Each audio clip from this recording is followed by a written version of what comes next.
Allahabad high court के एक फैसले को लेकर विमेन एक्टिविस्ट ने सभी पार्टियों की महिला नेता सवाल उठा रही हैं और विमेन एक्टिविस्ट से लेकर अन्य कई नेताएं हैं जिनकी तरफ से ये सवाल उठाए जा रहे हैं। दरअसल साल 2021 के एक मामले में जज ने एक 14 साल की बच्ची के साथ छेड़खानी और पॉक्सो के मामले में ये फैसला सुनाया है।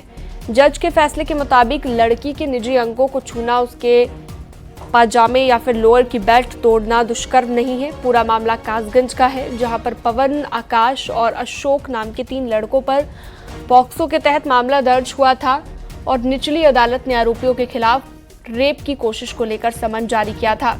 निचली अदालत के फैसले के खिलाफ आरोपियों ने पिछले साल इलाहाबाद हाईकोर्ट में क्रिमिनल रिवीजन की अर्जी दाखिल की थी, जिस पर हाईकोर्ट के जज ने ये फैसला सुनाया है।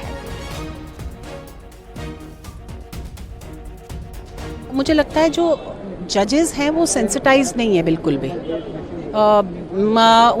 उनको देखना चाहिए कि लोगों की मंशा क्या है, मंशा पे पनिशमेंट मिलनी चाहिए, ना कि रेप होगा तभी होगा। तो मुझे लगता है रेप की इंतज़ार नहीं करनी चाहिए जजेस को। तो बचाना है ना, विक्टिम को बचाना है, यंग लड़कियों को बचाना है। अगर इस तरह के जजमेंट आएंगी तो महिलाएं और बच्चे जाएंगे कहाँ पे? अगर जजेस ही नहीं सेंसिटाइज होंगे तो हमारी बच्चियों का क्या होगा? इस पे मुझे लगता है एनसीडब्ल्यू को सुप्रीम कोर्ट जाना चाहिए, इसके अगेंस्ट एक रिट डालनी चाहिए या पीआईएल डालनी चाहिए लोगों को। ट्रायल कोर्ट ने इसको पॉक्सो के तहत रेप और यौन शोषण का मामले का ऑर्डर दिया और इलाहाबाद हाईकोर्ट ने कहा कि अगर जबरन भी कपड़े उतरवाए गए हो तो यह हमला या दुर्व्यवहार की बात है। ये बात किसके गले के नीचे उतर सकती है?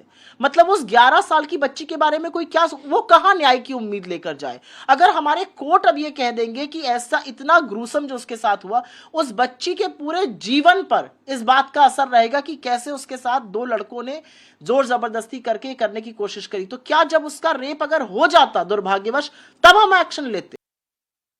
एक सवाल उठता है कि जब 2 लड़कों ने एक नाबालिग लड़की के साथ मतलब गलत तरीके से उसके गुप्तांगों को छुआ, उसके नाड़े को तोड़ दिया, उसका पैजामा उतार दिया और उसको एक ऐसी जगह घसीट के ले गए जहाँ पर उनको लगा कि वो देखे नहीं जाएंगे, तो आखिर उनकी मंशा क्या थी? उनकी मंशा बहुत स्पष्ट है।